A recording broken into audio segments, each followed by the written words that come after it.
And the things would hang, go down further in the water, which would cause a lot more resistance, right? And you need deeper harbors. Rather than that, I mean, the only way you could do it is to make them like a nuclear, aircraft carrier or something. Put a damn reactor in the thing. That's the only way you could get away with it. Other than that, you ain't electrifying a cruise ship.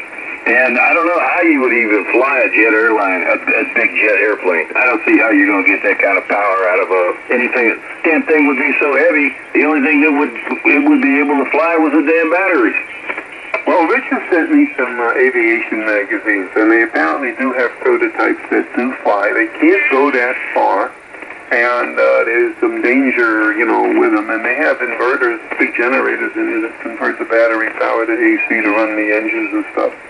And they do fly, but I don't know if they can carry any cargo. I don't know if they can carry any people.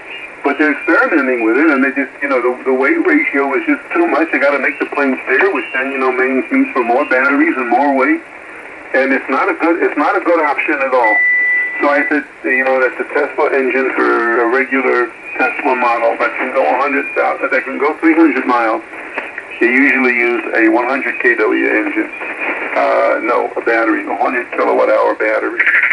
And that weighs almost 1,400 pounds.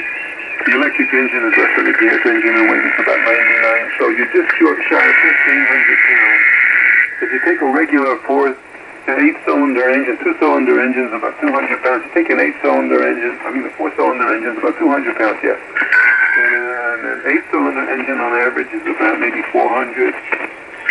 The gasoline in your car would be, most cars could take maybe 20 gallons. It would be half full, so 6 pounds per gallon of gasoline. So you'd have maybe 30 pounds of extra weight from the gasoline. So that would be the engine and its ability to have its power versus 1,500. So there's an 1,100 pound difference there per car.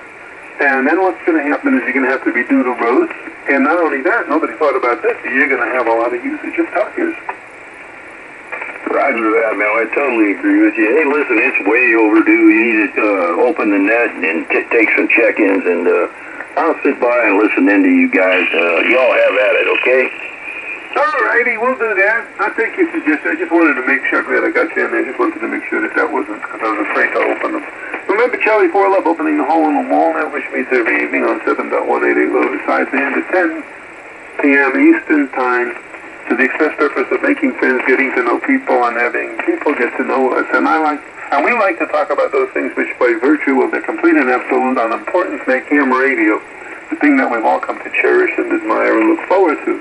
So the founding members of the net feel as a matter of courtesy, goodwill, and safety, we should, but mostly tradition, we should take a few short seconds and call for emergency traffic only. Come now, this is NC4L with KB4HAM and N2HYK.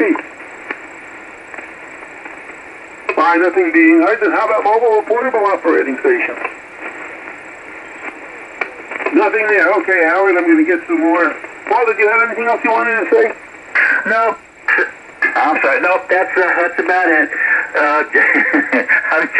I'm just thinking that while I'm sitting here listening to you guys talking, and it's like, you know how the truckers pull into Lowe's. Love's, welcome to Love's. Come on in and fill up your diesel. Well, Love's is going to change their name to Lowe's. Come on in and Lowe's us. I don't care how long you take. We'll charge you $10 for a minute. Start charging. Welcome to Lowe's. Well, that's what they're going to have to do with the charger things, And you take a look at, let's say, a gas station in New York City on the corner of a block in Manhattan.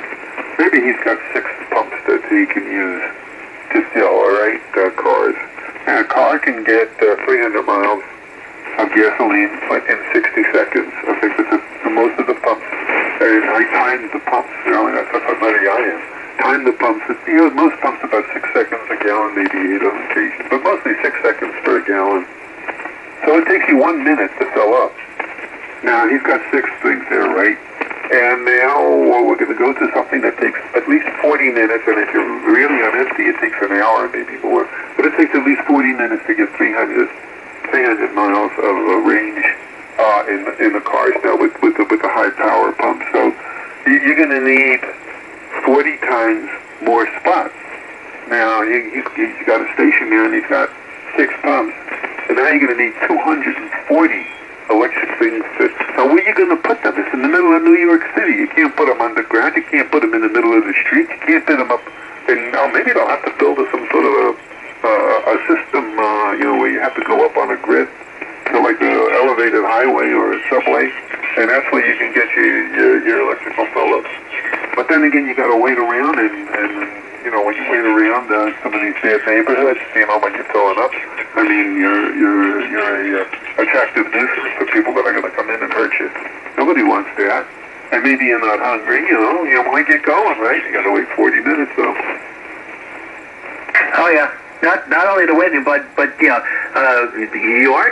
going to be charged. I don't know how much you're going to be charged, but the thing too is that with all of these charges, the infrastructure, the grid is going to have to change also. So I don't know how much these things, if you were to combine them even now. How is that going to affect the grid? And later on, once they become more prolific, how is that going to affect the grid? All right, go ahead. Start the internet, and we'll see what happens. N2HYC. Well, with the grid, we don't have enough power. We don't have enough copper to do that. You need a lot of copper. We have to double or triple the amount of copper that we have now because the gauge of the wire gets thicker and thicker with the more amps you have. It becomes exponentially thicker. So if you have a quarter-inch wire taking care of 10 amps, and you make it now a half-an-inch diameter instead of a quarter-inch diameter, you got 4 times the space, but you only got 2 times the power. So you're going to have bus bars, big copper bars running around in the middle of the city, and they're going to steal those. Or, it can't be done. I mean, it's just, I don't know why. On the surface, you think, okay, instead of gasoline, we'll use electric. But, it ain't going to work. And you just don't get from here to there by thinking about it. It's got to be something that works and it's rational. And what they're saying now, it's not going to be good. Secondly, most homes take less than 100 kW. Stand by. In my house, yes, he uses about 100 kilowatt hours a day during the summer. Rich over there and Everett over there in Baffin Bay, about the same thing, 100 kilowatt hours, with the heavy air conditioning and the water thing on that. But it's way more than the average amount, so you would have to double. You would have to completely double the size of the electric grid. There's no way we can do that in a matter of 10 years. It's just unreal. It just can't work. And it's just on a fool's voyage. And then again, you can't use this. Or what happens is it's most efficient between 59 and 95 degrees Fahrenheit. You start going down to zero, man, you're going to get cars blocked up in the streets. They can't charge fast when it's cold. It's not the battery capacity decreases, but you can't charge it there. So like we had in Chicago, they had major block-ups there in the cold time of the year because they couldn't, people were going out to try to get gas or gas or fuel, and they couldn't. So, and what are you going to do in Alaska? What are you going to do in Minnesota? What are you going to do in Michigan? What are you going to do in, North Dakota? What are you going to do in Alaska? And I tell you, you're not supposed to let it go but down below about 0 degrees Fahrenheit for any length of time. That's not freezing. That's 32 degrees below freezing, 0 degrees Fahrenheit, because it can destroy the battery. So what are we doing? This is absurd. I agree. And at this point, there's all we could basically do is sit back and watch what's happening, other than voting in November. All right, N2HYG. There was so many other things that are at stake as well besides from that. So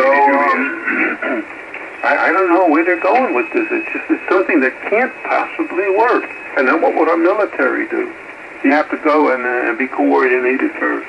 for an invasion or an offensive, and everybody says, oh, we got to wait another week until we get charged up, and then meanwhile the guys are shooting and killing your people. W2AL? Who's it, W2? Yeah, Whiskey 2 Alpha Lima. Name's Alan, up here in Jackson, New Jersey. Spoke to you a while back now. Yeah, I just got a comment about the electric vehicles up here in New Jersey. I don't know if you guys know down there in Florida, but they're starting a surcharge for electric vehicles of $250 a year on the registrations.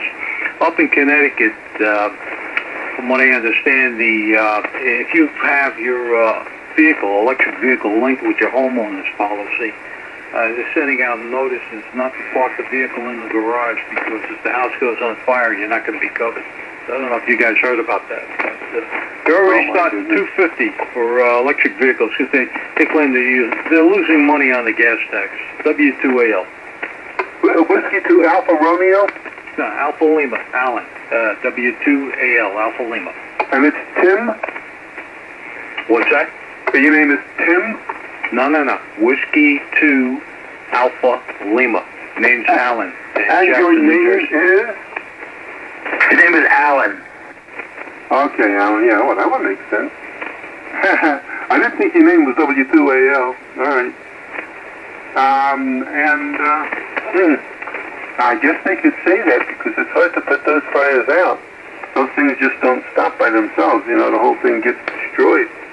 And your homeowners might not even insure you, but you have to park it outside, and then somebody's going to steal a copper in it or whatever. And I'll tell you something else about those cars. You know, when it gets cold, the regular battery, I think, stops working as well. And in order to get out of the car, it's an electronic thing that you have to pull. So you have to be taught and shown how to do the emergency bypass, because people are getting stuck in the car when it's really cold or really hot. They're getting stuck, or the battery fails in the car, and they can't get out. And, you know, down here in Florida, you know, you could reach 130 degrees in the car. People would perish. You can't call. You can't do anything. Another quick comment. A friend of mine, I'm in an HOA. I'm running an indoor antenna, so I don't know how well you guys are hearing me, but a friend of mine has one of the a Mercedes EOS, fully electric. When he got the car, it's about 2 years old now. It was 340 miles per charge, and, you know, it goes according to, you know, if you're running air conditioning or whatever. He charges the car now, in the winter time, all of a sudden it went from 340, it went down to 220. So, I tell you, you're flying by the seat of your pants with those things. You don't know if you're going to make it back wherever you're going, you know, according to the charger. You're going to find a charging station. But I tell you, they're really pulling the wool over everybody's eyes with those things. Well, here's another fact you may not know. You know, the battery can diminish its capacity over a period of years. I think they say it's going to be shot, maybe in about 8 years that you need a new battery. You got to buy a new battery because this is made in China, because they're giving like a loss leader on it now. You're going to have to pay through the nose, maybe $40,000 for a new battery for that 8-year-old car. And I don't think anybody's going to do that. That's just, you know, not worthwhile. But here's the other thing. The battery loses about 1% of its charge per day. So in 3 months, you have nothing in there. Yeah, well, I tell you, that this car's a $110,000 car. And I tell you, for a Mercedes, it rides terrible. You feel every bump in the road. And the reason for that, with that battery, this particular vehicle weighs 6,000 pounds. I couldn't believe it. I didn't want to say anything to him, but let me tell you something. Probably the cheapest Chevy that they'd make would give you a better ride than this Mercedes. Oh, yeah, I agree with that. The battery is very, very, very heavy, and the tires wear quickly. You don't get long, life on the tires because the car is so much heavier. I looked up today in the internet, what does the Tesla battery, the 100 kWh battery, that's the big battery, what does it weigh? It weighs 1,400 pounds to the battery. Now the motor's only 99, so you're just shy of 1,500 pounds there for each of the Tesla units. Then if you go to, let's say, an 8-cylinder car, and you put in what is the average 8-cylinder engine weigh, It's somewhere between 350 and 450 pounds. And with the price of gasoline...